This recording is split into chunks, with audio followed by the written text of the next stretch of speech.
They did not tell us that all of that, being my own person and I'm independent, would lead to separation, loneliness, celibacy, and lesbianism. They didn't tell us that if you give up the man, you're going to take one of these things and it's worse and it will destroy your nation.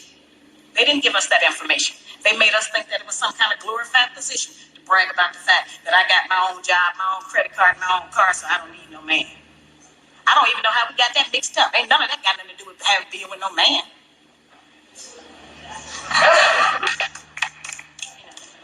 We have some serious relationship problems that nobody has been able to address us on because everybody wants to pretend that this is not going on. Over 60% of our women are single, widowed, separated, or divorced. They don't have a man. I just came out of Florida and they got a housing complex that the Urban League built, which is a black organization that is for women and children only. They say they don't allow any men in there. I didn't have time to deal with it, but I talked about them real bad. That's the silliest program I've ever heard of. You know the women that had men if they got a bunch of children. They need fathers. They need protection. We hear about the drug problem that we have in our projects across the country. It's one of the major places that we have a drug problem.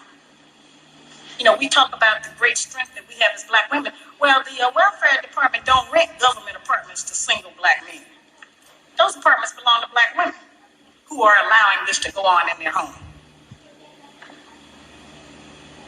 We have not looked at what part of the responsibility do we share. Yes, black men sell a lot of drugs, and a lot of us black women get the money from them drugs and buy some of these fancy clothes we wear. Drive around in some of these fancy cars. He is not doing these things alone and without support from us, whether they are good or bad. See, we have a lot of power. We are very strong women. I'm saying that we're using our strength in the wrong direction. We're using it to tear our man down, tear our nation down instead of building it up. Having an education and a job does not necessarily mean you have a successful life. I keep telling black women that to raise a child, they say, well, I am provided with food, clothing, and shelter. That's not raising a child. That's maintaining one. To raise a child, you need a parental coalition of a man and a woman. We have sons who are, by not having a father in the home, they don't know how to respect women. They take on black female emotionism. They're doubtful. They're indecisive. They can't make a decision. They don't know what to do about being a man, but we can't teach them that. We don't have that knowledge. We have daughters who grow up in a home where they don't see any affection, where there's no man there. They go out into the world and try to mate. They don't have no idea how to be no woman to no man, how to function in a house with a man, because they haven't seen it. Most of our children, just like us, get all the information we have about how you be with a mate off television. It's the only medium that shows us anybody being together. Those rules have not worked for us. The white woman's liberation movement, we don't have anything to do with that. We have not been under the control of the black man for over 500 years, so what do we have to get liberated from them from? They haven't been our boss.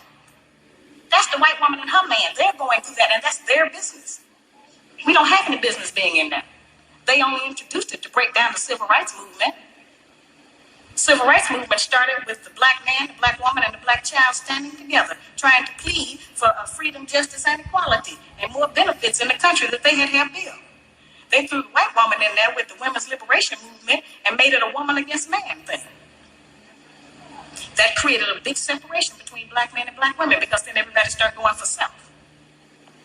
Then they bring the welfare system in and tell us in order to feed and clothe and house our children, we have to give up our man. You have to put the man out of the house. When the white farm wife goes to the government for subsidy for the farm, they don't tell her to get rid of the farm, and they keep that family together. But in the black community, they make it a requirement, because they want to keep endorsing into the black community that the black man is no good, and that he is not deserving of respect. He is not deserving of us letting him give us any protection or instruction, and that we are better than them.